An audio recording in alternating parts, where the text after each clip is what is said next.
I stood on the sidewalk outside of the loft in Detroit's cultural center. I could have reappeared anywhere, of course.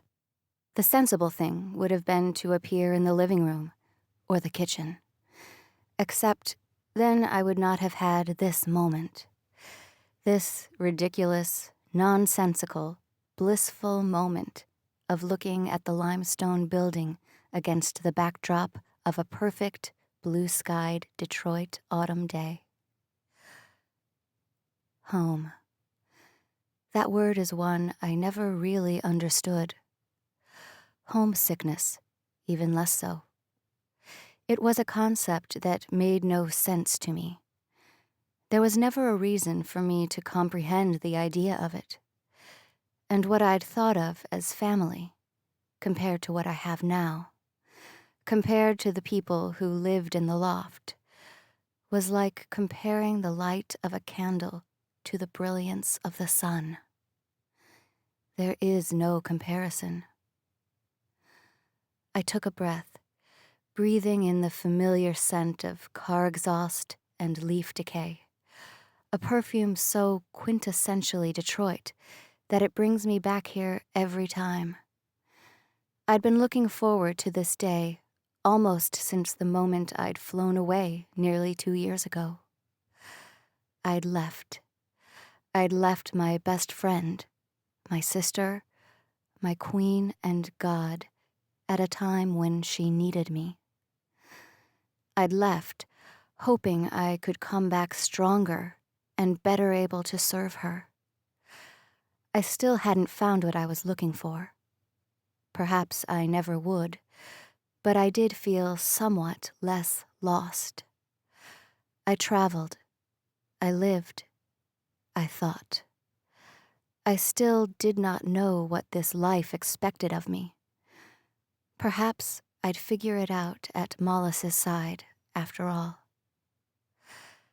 I took another deep breath, then walked into the parking garage and hit the button for the rickety elevator that would take me up to my friends. An imp met me as I waited and gave me an approving nod.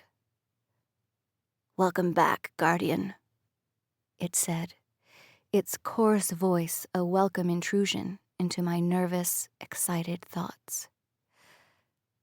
"Thank you," I answered, giving it a nod in return. "How is Our Lady?" It gave a toothy grin. "Terrifying as always." I smiled. The elevator came to a stop, and the imp and I stepped in. I hit the button to take us up to the loft. I focused, feeling the power signatures nearby.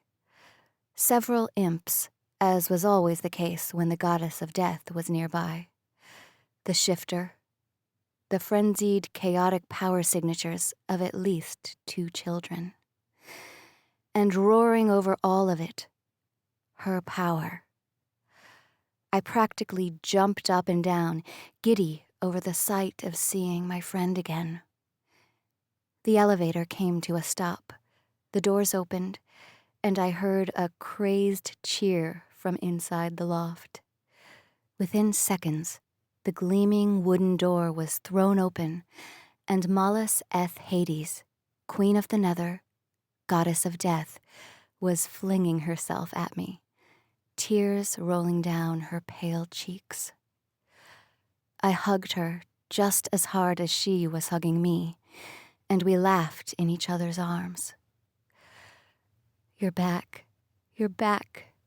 she murmured. I squeezed her harder, enjoying, more than I would have imagined, this simple embrace. I had not realized how simple the act of hugging could be so satisfying. One of many, many things I've learned since my world was turned upside down.